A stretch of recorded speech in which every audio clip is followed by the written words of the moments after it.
Hello, everybody. Welcome back to ManBunBooks. Today we have something a little bit different. We are talking about A Farewell to Arms by Ernest Hemingway. This was a recommendation from my friend Jamie. He's been trying to get me to read this for a while. He lent it to me a couple years ago. I never got around to it. He lent it to me again, and then I forgot that I had a copy at home. So I decided it's time to read it. And this book was a surprise for me. This is an American classic from the 40s, I believe, from Mr. Ernest Hemingway.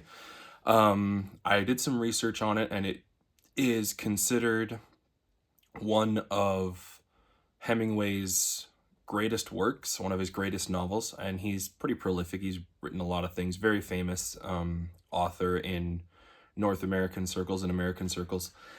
So basically the premise of the story is you have a young man named Henry, who's an American working as an ambulance driver in the Italian army during World War I. And he meets a British nurse named Catherine, and it's kind of their romance and their story set with the backdrop of World War I. This book was a bit of a mixed bag for me. Let's start with the positives, is the relationship between Henry and Catherine. In the beginning, it felt a little bit forced, and he kind of like tells her he loves her, like, you know, classic young guy telling a woman he loves her on like the third date, just so that she can, like, you know, go be with him and everything. And he's like, I don't feel anything for her, but I'm like, of course I love you, of course. But she knows he's lying. She sees right through the BS. It felt a little forced in the beginning. By the end of the book, I was fully invested and in on their romance. And I was in on the story. Henry, as a main character, he's a little bland sometimes. But I think that's okay because it kind of helps you to put yourself in his shoes a little bit more. And the way Hemingway talks about war and the First World War and the horrors of it and the senselessness of some of the killing and violence and stuff is really visceral. This book has a lot to say on war, and specifically the First World War, which makes sense because if you know anything about history in the First World War, there was so much anger and hatred and the feeling of this must never happen again once that war was going on, because of the senseless waste of human life and the machines and the artillery that just ground people to powder, and the millions and millions and millions of young men who died in that war. There was such anger at the governments and the systems that made the war possible. And it really comes through in this book. Those parts were really good. As far as the not so good things for me, Hemingway's prose was a little strange. It goes from really long run-on sentences a single sentence might last half a page, it seems like sometimes, with like short, punchy little sentences.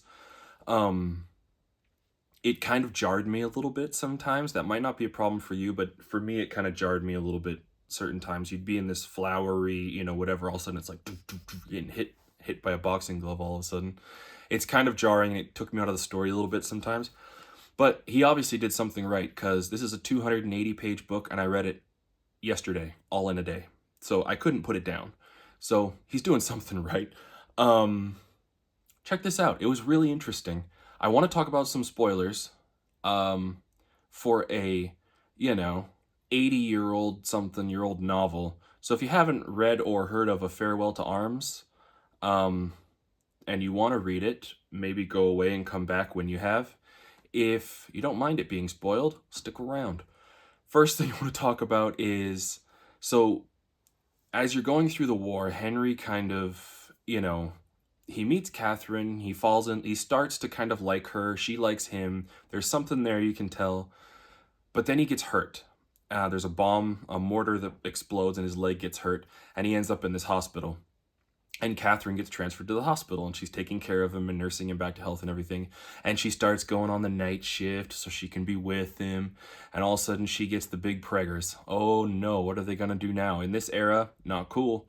Have a baby out of wedlock, you know? In the 1918 or whatever it was. And then Henry's called back to the front when he's healthy. And they're kind of like, oh no, what do we do about the baby now? Catherine's hiding it as best she can, but Henry has to go back to the front. When he's back on the front, he sees some things and experiences some things where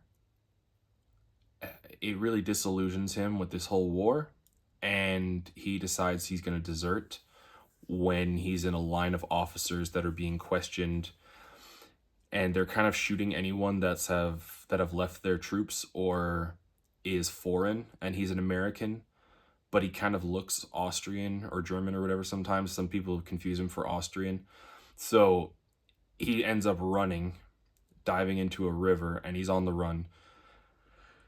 Finds Catherine, and I read the whole page of the book to my wife when he gets back together with Catherine and they're in the hotel room. And he's talking about how the whole book is first person perspective from Henry's POV, but Henry's talking about how some people in a relationship need their time alone and get jealous of each other for their time that they need to be alone. And he's talking about how him and Catherine, it never feels like that. They are times when they're alone, but they feel alone against everyone else, just the two of them. It was really beautiful stuff, man. And just the stuff he says about war chewing you up, in this world chewing you up and spitting you out if you have any kind of decency. And it's not a world he wants to live in. It's not a world he wants to raise his kid in. And basically, yeah, their relationship ends up being so great. I love it. She kind of shows him how to love, and he kind of opens himself up to her in a way that he's never really done before. And that part of the story was just beautiful. And then the military police come to arrest them. They have a friend who warns them in the night. They get on a rowboat and they row across this lake from Italy to Switzerland and escape to Switzerland. Go around Switzerland for a while. They make it. And then comes the childbirth. And this is the point in the book where I want to say, screw you, Ernest Hemingway. What the hell, man? Like, okay, I know he's passed on. I know he's passed on. Respect for the dead. I understand. But come on, man. I get so invested in these characters. And then I was having some rum last night while I was finishing this, and I quickly finished off my glass. Because not only does Catherine have trouble with the birth, and they have to do an emergency C-section where the baby dies, Catherine then starts hemorrhaging and she dies. And then the book ends. It's over. That's how it ends. This big romance book. They escape to Switzerland. He deserts the army for her. He discovers love. I am so angry. It sucks. It sucks. I was not okay. I snuggled with my wife the rest of the night because I was just like, don't leave me like Catherine. It was ridiculous. So obviously this book hooked me, or I wouldn't be feeling emotions like this. So it's good. But also screw you, Ernest Hemingway. Also rest in peace. I'm sorry. The emotions. Anyway, if you're interested in Farewell to Arms, go check it out. It's a fun read.